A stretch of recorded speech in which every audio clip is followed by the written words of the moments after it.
Welcome to Quiet the Noise, where we reveal practical tactics and systematic ways to quiet the noise in our lives, leading to smarter and more fulfilling living. All right, I'm here with Zach Langlois. Is that the proper pronunciation? Oui. Langlois.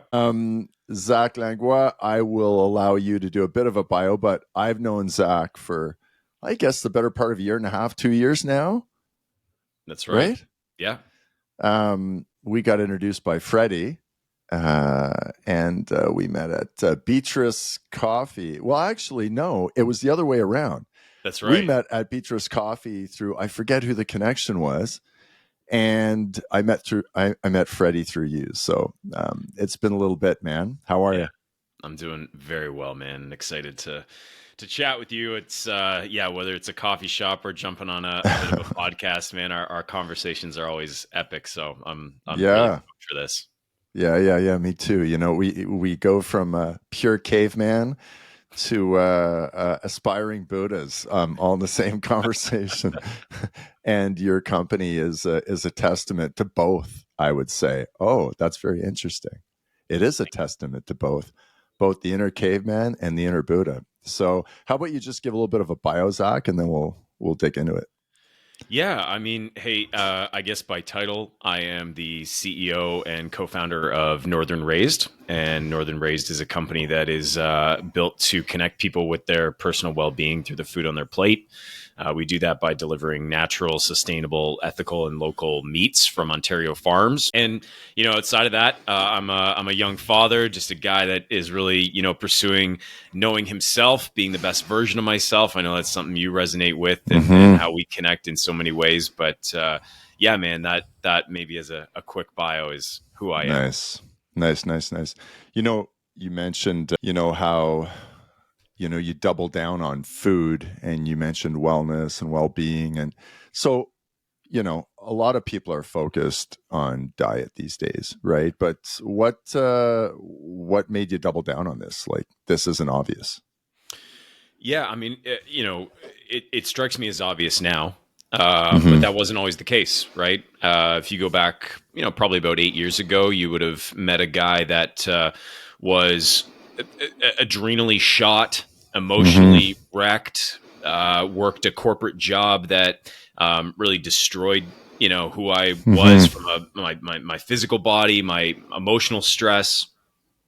And at that moment, that version of myself, that guy, it wasn't obvious to him that, eating really good quality single ingredient food was the way, right? He was a guy that was, pretty caught up in happy hour beers and, living that life. And yeah, absolutely. And so, what strikes me as obvious now certainly wasn't at that moment in my life. And it was really a path for me to heal myself.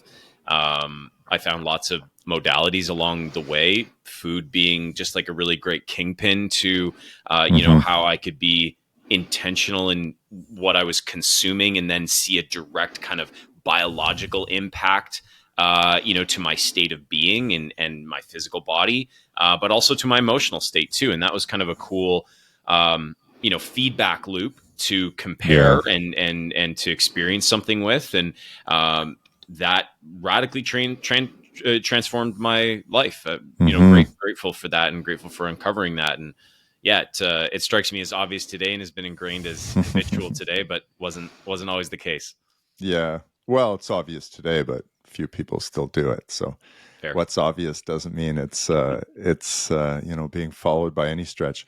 You mentioned the connection of the physical to your emotional well-being. And I think that's where people fail to really see the true benefit of eating well. We've always felt a certain way, and you and I have quite similar kind of stories in that, whatever, I did the things, and I was with an alcohol company. Like, it was fairly hedonistic. Everybody knows that story. But it was really, I got into it kind of a similar way. It's kind of like when things got really heavy and unhappy, it really was when I started to notice different behaviors and the impact it was having on my emotional health, because it was such a nice edge at that point that I think before that there was so much distraction that you don't really notice how you feel. But when you start to eat well, and obviously eating, it's fundamental. My old gym coach used to say, you eat popcorn, you become popcorn. And he was right, right? So I guess what it got down to is, you just notice a lot more when everything is kind of just dragging you down. And I got into food similar to you. Like, I was always the healthy guy, and when I was a plant manager, I was always doing the smoothies, and I've been doing the superhuman smoothie for years, right? So I do know for a fact that it is truly a massive, massive part of my emotional kind of approach to the day. And it goes for working out as well, right? Like, we're going to talk about that a bit later, but it's all connected. These are like physical avenues into how we can feel emotionally. So I super resonate with that. Yeah. I think, on this path of kind of bringing these things to the forefront, the very first step is awareness, right? And, Mm-hmm. I like to give the analogy that we're all driving around in a Ferrari, but so few of us know it, right? Right. And, bringing awareness to what you're consuming, your physical state. I think, honestly, Gary, a lot of us have been adjusted to a state of disease, and we just wake up feeling like, well, I guess Yeah. I'm not really meant to feel well, right? I'm not meant to. This is just how it is, and that outsourcing of our state of health to just kind of say, well, this is what life looks like after 40, or this is just what my body feels like, and I can't feel any better. Bringing some awareness to that is, I think, step one for a lot of people. And the moment they do get to dip their foot in the pool of like, oh wow, like, yeah, take a superhuman smoothie, Mm-hmm. or focus on your diet for a little while, and just get a glimpse into what you're capable of and what your body and what state of being you're capable of, and then turn the rest over to the compounding effect of health, right? Like, this is a Yeah. compounding interest effect that if you do these things repeatedly and you live, I don't want to get prescriptive about like the diet, a specific diet or anything, but if you live with some basic tenets of health, the compounding interest of a healthy lifestyle will catch up and take over, and all of a sudden, then it becomes Mm-hmm. momentum, wind in your sails, and you're experiencing transformational results. Yeah. No, I agree. I use the term, well, again, there's going to be a lot of analogies between the physical being the working out side and the eating side. But on the working out side, you'll know this term, it's progressive overload, right? That's how muscles adapt. We progressively overload them. And with the body, it's kind of like we're doing the same, but we're undoing a lot of the damage we've done. So it's progressively overloading a system that's been calibrated for a horrible, horrible environment, Hmm. right? So our bodies have been marshaling resources this whole time, just trying to compensate. And again, you can get away with it in the short game. Our 20s, 30s, alcohol was way more catabolic for me than eating, that's for sure. But the point is, your body has a lot of resources to marshal when you're young, right? So it's constantly filling these mineral gaps, these vitamin gaps, right? But then over time, you know, kind of just like veganism a little bit. Some people don't do veganism right, and in the short term you're fine, but in the mid to long term, things start to bubble up. So I think when I look at progressive overload, it's saying, okay, how can you stress that system in a good way, right, to get the outcome you want? And we definitely see it the same in terms of that. You know, I I kind of get bogged down into how much is enough. Like, Hmm. people are listening, quiet the noise. It's about feeling your best, about being fulfilled. And it's usually elimination, right? Um, it's elimination through your diet, through emotional, through spiritual. But I guess the point is, people obviously aren't quite convinced, right? So you have a company that provides the highest quality meats, the highest quality proteins, right? But it's a little more expensive, and there's a threshold, right? And you mentioned everybody's driving a Ferrari and doesn't know it. Well, where's that motivation going to be? Because you've reduced the friction, right? Every decision is motivation friction, right? So you've reduced the friction to get insanely amazing food. Okay. But you haven't necessarily changed people's motivation per se. Well, you probably have, but I mean, society hasn't. So, where does that motivational shift come from? Like, what's going to move the needle for the average person? Yeah, it's a really deep topic, right? Because we're talking about behavior change. Mm-hmm. So let's start at the systemic level. Like, I think it's important to recognize that the system, the health landscape that we have is broken. Whether that's the food system, whether that's our pharmaceutical system, whether that's the societal norms that we've put in place about what constitutes a healthy lifestyle or the state of being that constitutes health and well-being. That on all fronts, that is broken. And we can dive into the brokenness of each one of those strains. But we need to accept that as a general premise at the highest level. Mm-hmm. When we look down at the individual level, I like to use this analogy or this idea that there are the things that serve us, and then there are loving the things that serve us. So we need to go down an initial path of awareness that uncovers a whole series of things that serve us and experience those things in microcosms. So whether that's Mm-hmm. an intense, forced period of exercise, whether that's elimination of, caffeine, for example, from your diet, or you're a big fan of prolonged fasting, as am I, right? Bringing some hermetic stressors into the body, into the world, to experience the things that serve us. Really, it's an application of willpower in my mind. And that willpower is finite. And that's where the love of finding the thing that serves us starts to step into place. So if we want to truly enact behavior change when it comes to, our food, for example, I know that eating a nutrient-dense, whole food, single ingredient diet serves me, but can I love that? Right? Can I fall in love with that to the point where it becomes habitual, where we're actually on Mm-hmm. behavior change? Because if I don't bring the awareness of that process into how this is serving me, and then apply that maybe to greater purpose and Right. The meaning behind it. connection, meaning in life, yeah, then I'm only as good as my willpower. And quite honestly, Yeah. my willpower sucks, right? Like the Yeah. moment I wake up a little bit tired, I'm going to turn to, a sugar high. The moment I get home from Mm-hmm. work and I'm stressed out, I'm going to, crack a beer or pour a drink, right? Like, so, but if I understand that my state of thriving connects me to being a better version of myself, whatever the hat is that I wear, then I'm able to fall in love with these things, these tools that I've found that serve me, right?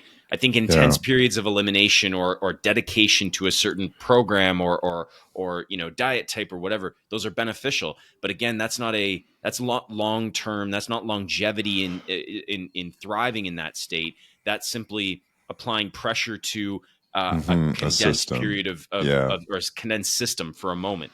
Then how Mm-hmm. can we fall in love with it? And I think that's really where behavior change and systemic change occurs. Mm-hmm. No, it's interesting. You said a bunch of things. One that lands is, rituals. I talk about rituals a lot. Rituals are important, call them habits, routines. I like to call them rituals because there are certain ones that are anchors to your day, right? There are habits, there are routines, and there are rituals. Habits are these little things, routines, you put a little more thought behind it, but rituals, they're kind of like your sacred cows. So I agree with you. I think there's a sense of, okay, we can do these hormetic, call them behaviors. We can do those once in a while. We can do the fast, right? Even working out is hormesis, but there's certain ones that you kind of anchor in there now and then. Cold, hot, all of these things are to create these little adaptations. But then there's the power plant. There's the power plant behind everything, right? It's not about hormesis at that point. It is about what are you going to put in your life? What are these rituals going to be that you're going to carry throughout? And obviously it can't get more basic than food. So, I agree with you. I think it's a willpower thing, but you know what? Willpower is fueled by motivation. You know what I mean? So it's like, you need to be motivated enough to give a shit, right? To want to have that ritual routine, and then it's actually sticking to it. It's almost like we graduate from habit to routine to ritual. You know what I Yeah. mean? And you need more motivation. You need to believe more each time to get there. And I think there's one thing we could possibly do. Like, I think you could possibly tell me, because it's super important, why it matters to eat the way you eat versus somebody who thinks they're eating well. Like, what's the devil in those details? Yeah. I mean, along this line of wanting to enact this at a behavioral level, to elevate ourselves to ritual, right? From habit to Yeah. ritual. I'll give you my perspective and how this applies, and I'm sure it will apply to a lot of folks that are listening. I am a young father to two boys. When I eat single ingredient, whole foods, I prioritize adequate protein intake. I eliminate processed sugars and ultra processed foods. And I focus on the other tenets of well-being that round out my Mm-hmm. life. But specific to food, when I invest in my food and consume my food in that manner, I am a better father. Full stop. And it's very difficult if somebody's not a parent to understand the gravity Sure. of what that statement means.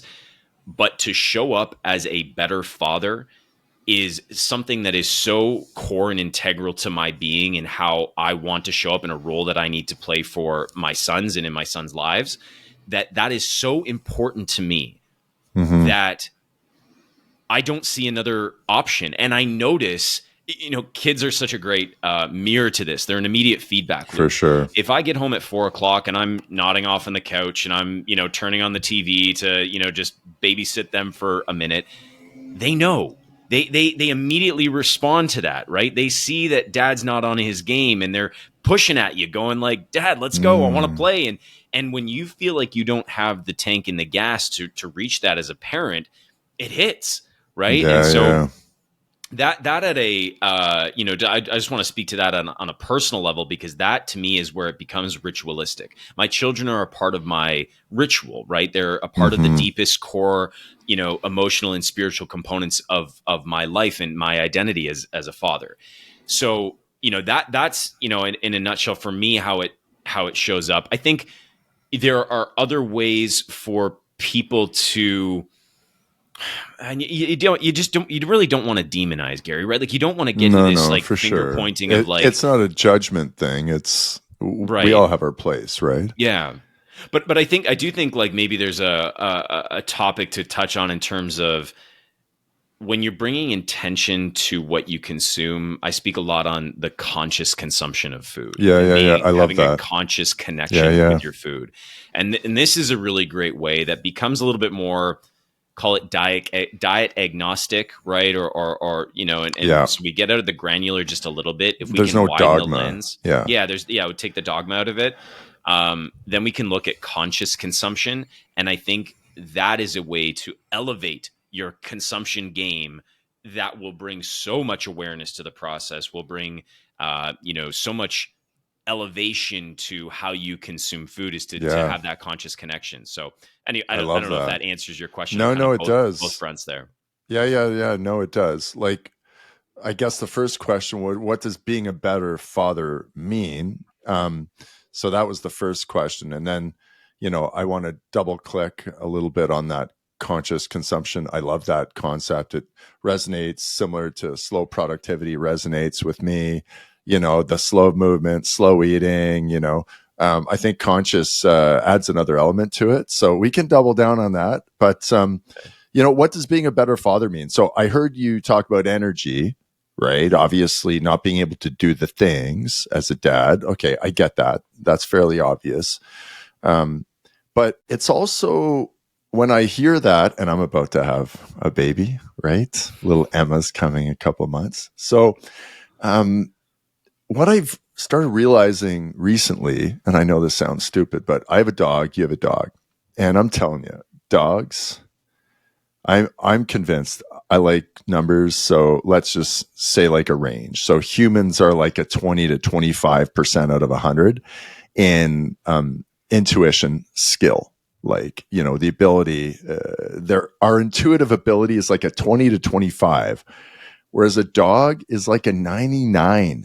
It is like, I'm telling you, it's an energy, be it a smell. It could very well be a smell. Like, apparently dogs' sense of smell isn't necessarily more powerful than humans, but they can discern a lot more. So it's unless you're a bloodhound, but just the average dog, right?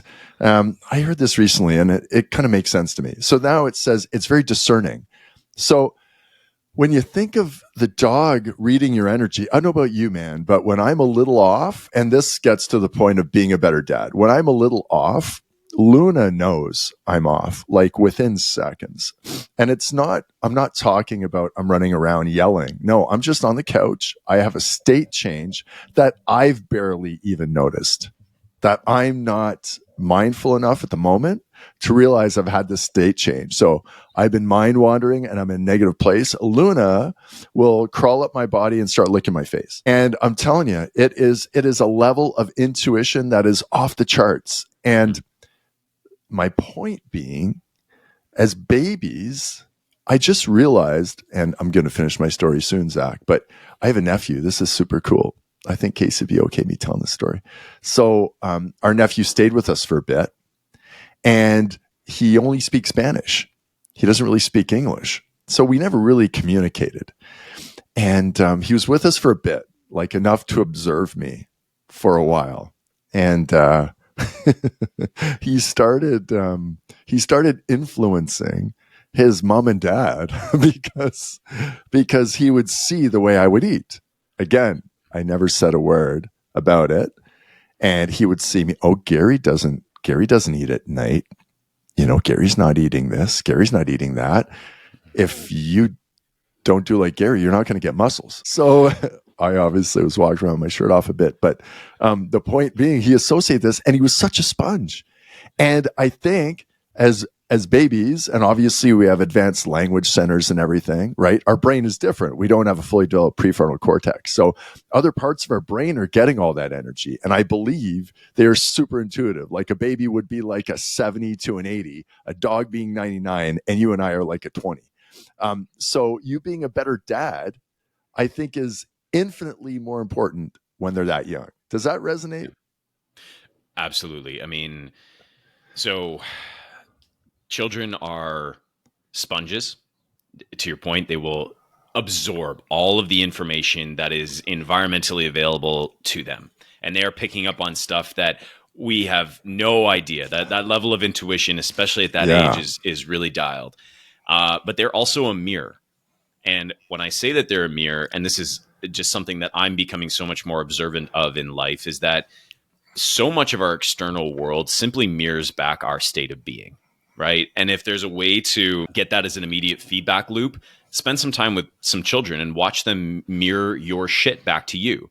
And so oftentimes when I find myself parenting my children, I'm not parenting my kids, I'm parenting myself. I'm parenting whatever I brought into that environment that they've simply just mirrored back to me. Of course. They don't, their ability is not, or their intention. No, this isn't intentional. No, exactly. No, I've projected something. They've absorbed that, and then they've mirrored it right back at me. And I'm the one that's emotionally unstable to not be able to alchemize that mirroring back properly and then, bring that out in good quality behavior.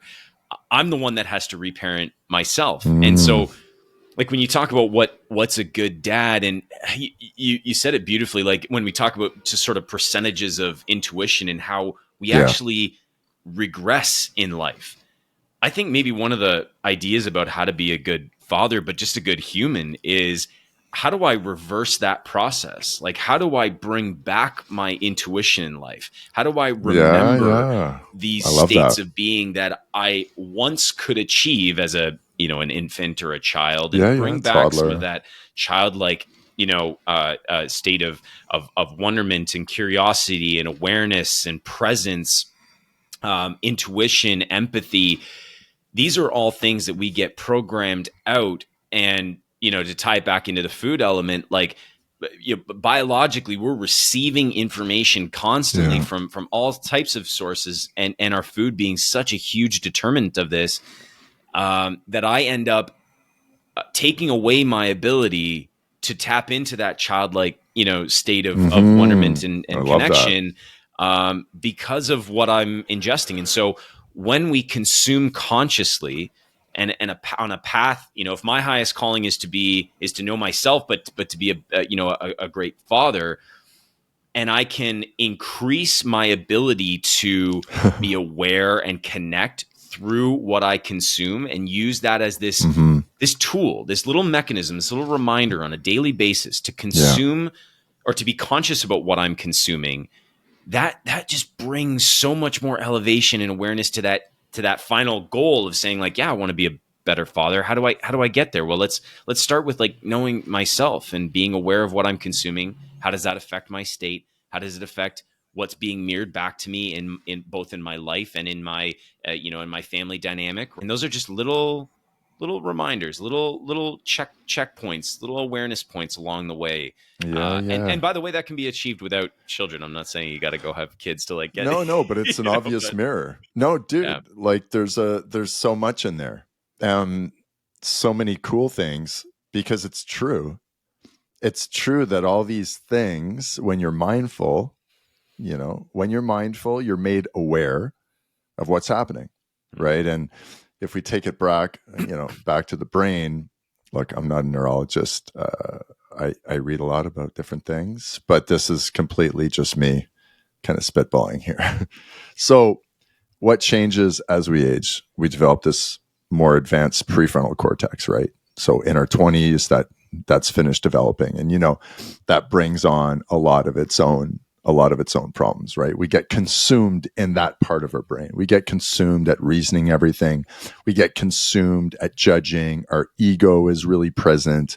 So we're being influenced by our, call it our limbic brain, all of our emotional centers and everything. But the noise is truly coming from here.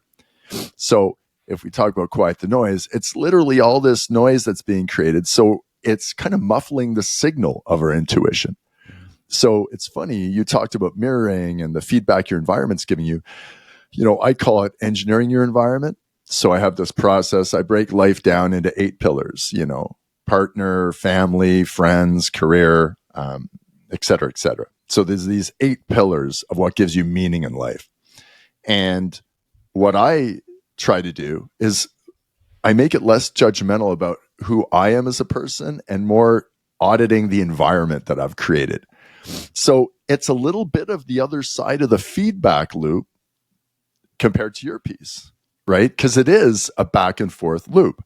My environment is imprinting on my internal environment, and my internal environment is projecting on my external environment, right? So you being intentional internally, you being intentional can start to almost encode, almost like RNA, right? So, Mm-hmm. we're encoding this external environment. You making a choice to eat well is encoding your external environment. And then you eating well is then the feedback that you provide yourself. So it's this beautiful loop. And, I like to work on the external environment because then it kind of starts, it's a chicken before the egg thing. You know what? I know I can reason that this is going to serve me better. And by doing this, it's going to lessen the noise in my mind, lessen that, all those pathological behaviors. So yeah, I love that, man. And I think it's something everybody can enact because it makes it less about you being a bad person. And you mentioned that we don't want to judge. Yeah. You use the word clearing, or you use the analogy of the signal and having a clear signal. And I think this is a really great analogy on how to sort of connect with this concept, is that as we are receiving and transmitting information back and forth, just like our cell service, right, comes and goes, what can we do to make that signal as clear as possible, right? Exactly. What habits can we instill, and how can we upgrade those habits from habitual to ritual, right? I love that jump, right? So there's that process, but how can we habit stack in order to create an environment where that signal has no Yeah, interruption exactly. to flow clearly? And that's where intuition shows up. That's where clarity and inspiration Exactly. and empathy and connection, when your signal is clear and you're doing the things like eating, a really, biodiverse, bioavailable, nutrient dense diet that's free of ultra processed crap, when you're moving your body, when you are spending time, in some type of, personal reflection, those types of things are all ways to clear the signal, open up the Yeah. channels, and allow us to get back to that, state of thriving where we can live in a state of intuition and inspiration. And that, that to me is a beautiful, beautiful place to be, and a big why behind, why I want to What you're show up doing. in this way, and what I'm doing, and what you commit your life to doing as well. Yeah. That's why the podcast called Quiet the Noise, right? we we identify these different sources of noise that muffle that signal. And I couldn't agree more. It is the way to look at it. I know that the more pure that signal is, the more my energy is going to be transmuted into something that I'm going to love. That's where my fulfillment comes from. And you mentioned habit stacking, you mentioned compounding interest. It really is compounding interest. It is, you get fueled by the feeling of what it feels like when things become clearer, like when you have space. I talk about space a lot. So everything we do, it's trying to create space in our mind. And literally the metaphor that I use is, so 0 decibels, our drink. So 0 decibels, the actual metaphor is when you're on the side of a lake, let's say, there's a little cabin, there's a lake and the lake is still, you got mountains in the background. Maybe you have a fire, you have a little kettle on the fire, you're going to have some French press coffee and you're just sitting there and you're breathing in that pure air and you can smell the bacon and the eggs and the steak in the kitchen cooking for breakfast. And you're just there. That is what 0 decibels is. That's when there's no noise in your life. It's so all consuming in every sense that all you can do is to be grateful for everything you have. And that's why I love that metaphor, because that's what I strive for. And look, I call it creating your own blue zone. I live downtown Toronto. If I don't curate my own blue zone, nobody's going to do it for me. Like, I'm not on the side of a lake, with a kettle and the steak in the kitchen. So I love approaching life that way. Yeah, you and I are bang on the same page for that. I wanted to ask, just really quickly, let's get into the weeds just a little bit, so people kind of have a tangible kind of toxin dump here. So Yeah. let's talk about what's not in your meat, like what's not in your foods that we're being exposed to. Because, everybody knows about the mercury in fish, right? Yep. Just talk a bit more about, and I loved how you brought the emotional state of the animal as well. I think that's super key. So sell me on what's not in the meat. I'd love to see your point of view on this. That is a really cool way to frame that question. What is not there? So, we think about animal protein production on a lot of different tenets.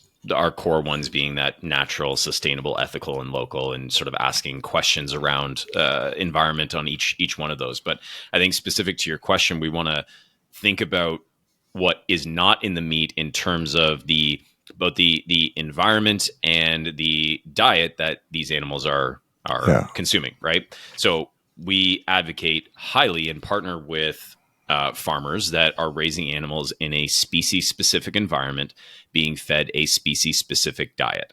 So when we think about what's not in there, it is everything that is not native to that animal's natural state, Oh, I right? love that.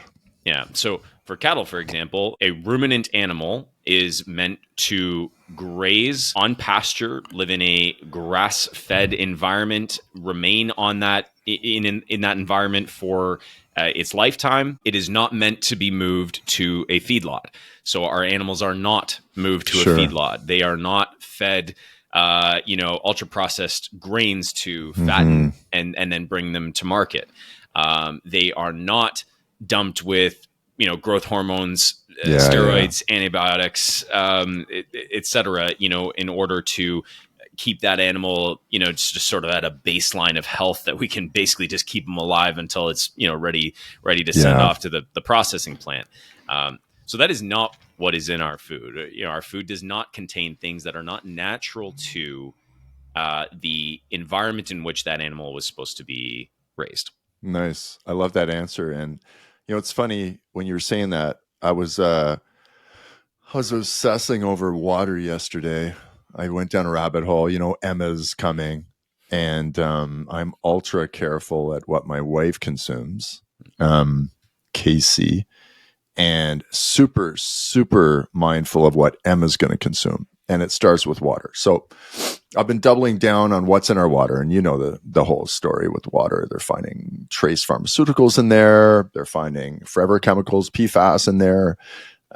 And the problem with these chemicals, and I don't want to be alarmist, but some chemicals operate at a part per trillionth level, and especially on a developing human. So it really worries me, the xenoestrogens, the phthalates, all of that. So point being, I think society-wise, we almost get alarmist when we find out, oh my God, there's trace pharmaceuticals in our water. We got to do something. Like this is a massive problem.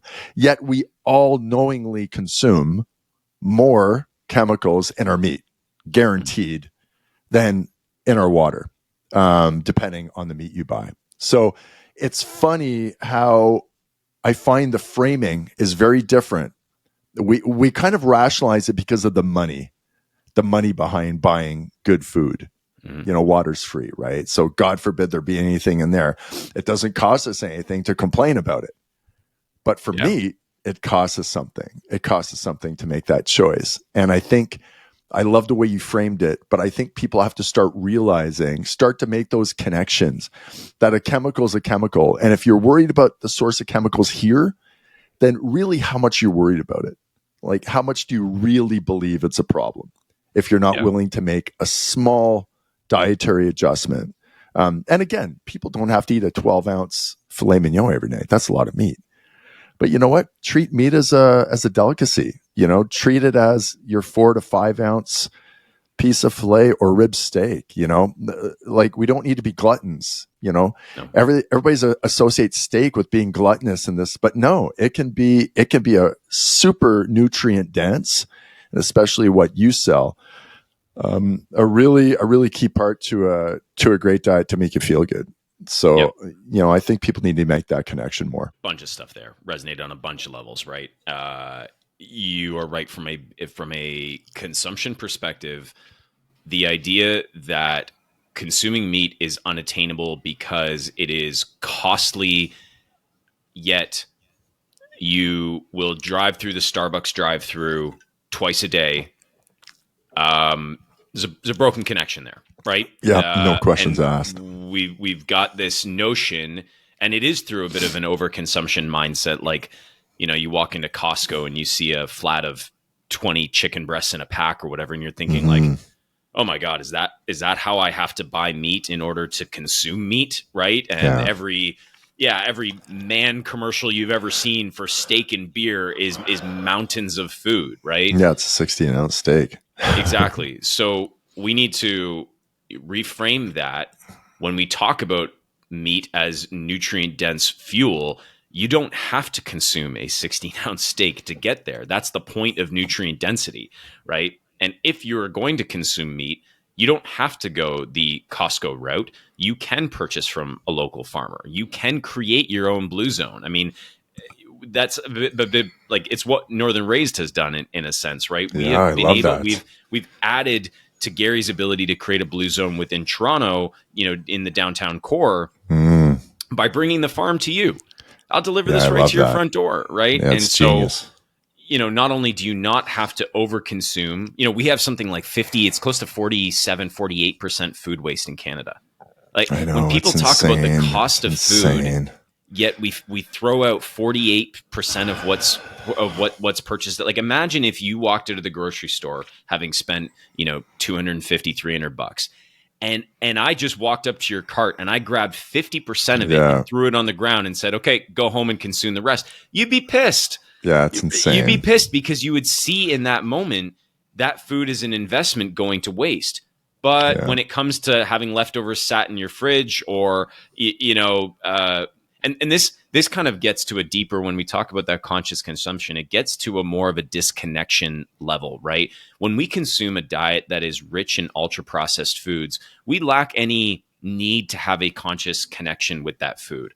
I can Yeah, yeah. simply discard ultra processed food and not think anything of it. There's no life force that's Oh come with yeah, that. there's There's no name there. It's kind of no, anonymous. Yeah, exactly. exactly. So, but rewrite the script on that.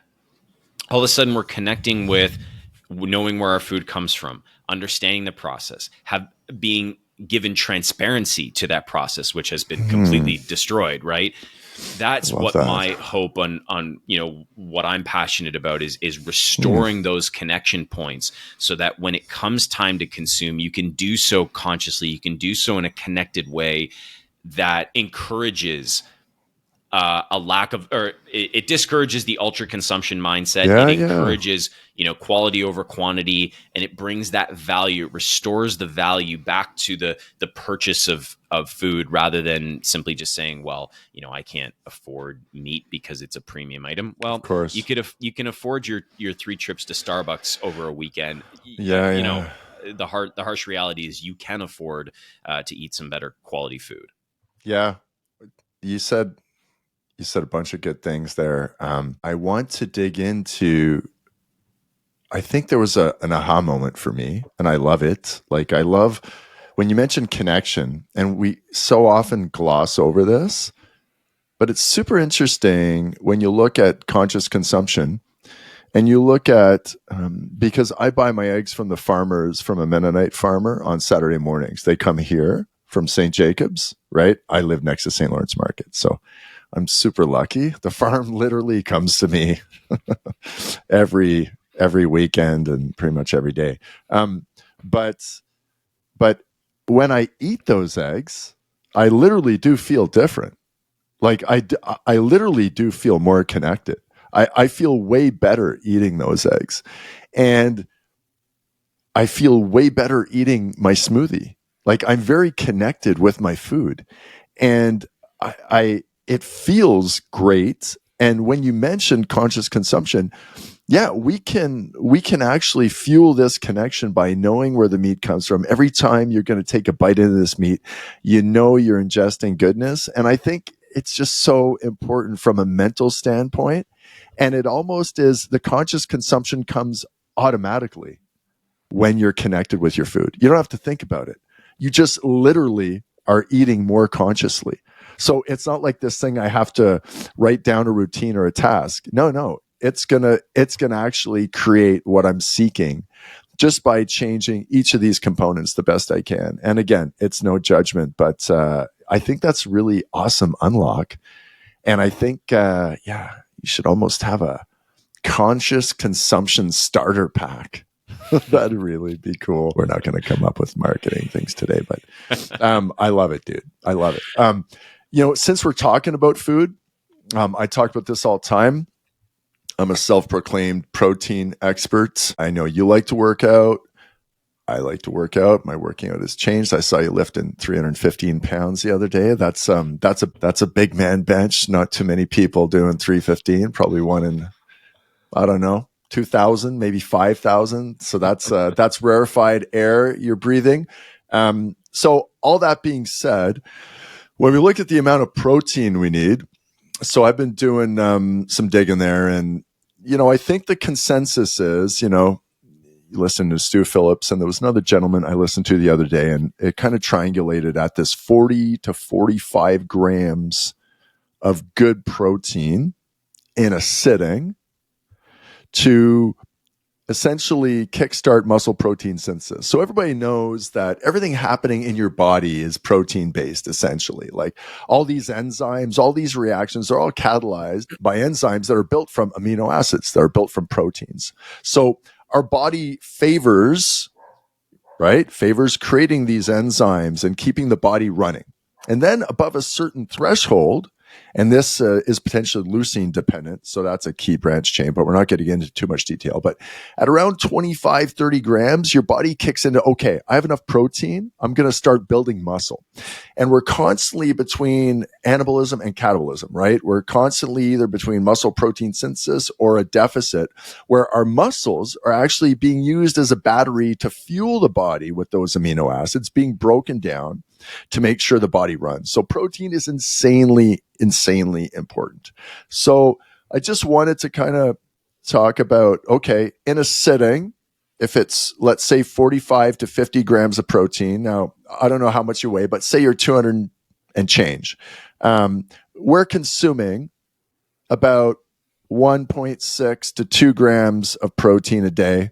And let's say we're breaking it down into 3 times 50 to 60 grams a sitting, maybe with a couple of snacks, you and I. If you're going to grab a piece of your meat, like what would a typical meal look like for you? Like if that's the framework. Yeah. So agree on a whole bunch of fronts there. So I can speak, kind of personally. So I weigh about 205 pounds on a good day. I aim for somewhere in around a gram of protein per pound of body weight as a general rule throughout my day. So it's about 2.2 per kilo. Yeah. Yeah. And so, for me, that's very much fueled by a performance-based lifestyle for me at this, moment in time. And, just kind of where my personal physical activity lies, right? That's appropriate. For me, in terms of the content of my food, absolutely aiming somewhere in around 40 to 50 grams of protein. Typically, I like to focus on ruminant proteins. So, a lot of beef and lamb are my preferred nice. proteins. I find from a nutrient density standpoint. Very dense. Big time. We're getting a more well-rounded, nutritional content in those meals. If you're looking for something that obviously has a significantly higher protein content, but has leaner, qualities to it and a lower caloric impact, then you're going to look at, meats like chicken. Chicken. Albeit though you are sacrificing some nutrient density in that. For sure. And protein density as well. Yeah. So like that's sort of so for me, I tend to focus on a really good quality ruminant protein. A big fan even of like really simple stuff. A lot of my breakfast and the way that I break my fast is something like a good quality ground beef, some eggs, a little bit of fermented foods. I'm a big fan of kimchi. Yeah, I see your kimchi. Or sauerkraut. Yeah, me too. Sauerkraut too. So I like to kind of combine those, and then typically I'll look for some type of low glycemic impact fruit to pair with it. I really enjoy berries. I think are probably the berries. kingpin. Yeah, it's a safe bet. Yep. That to me is kind of a pretty staple start. Nice. And then I will just repeat that, and I'll build a little bit of complex carbohydrate intake into like the middle of my day, just as a good energy source. And depending on what I'm getting into from a physical activity standpoint, we'll like up or down regulate that. But yeah, I think, to your point, there's a lot of really good information coming to light in human studies now around the importance of protein intake for longevity. Sarcopenia, all that jazz. Catabolic versus versus anabolic states. I think we need to retain a certain anabolic threshold as we age.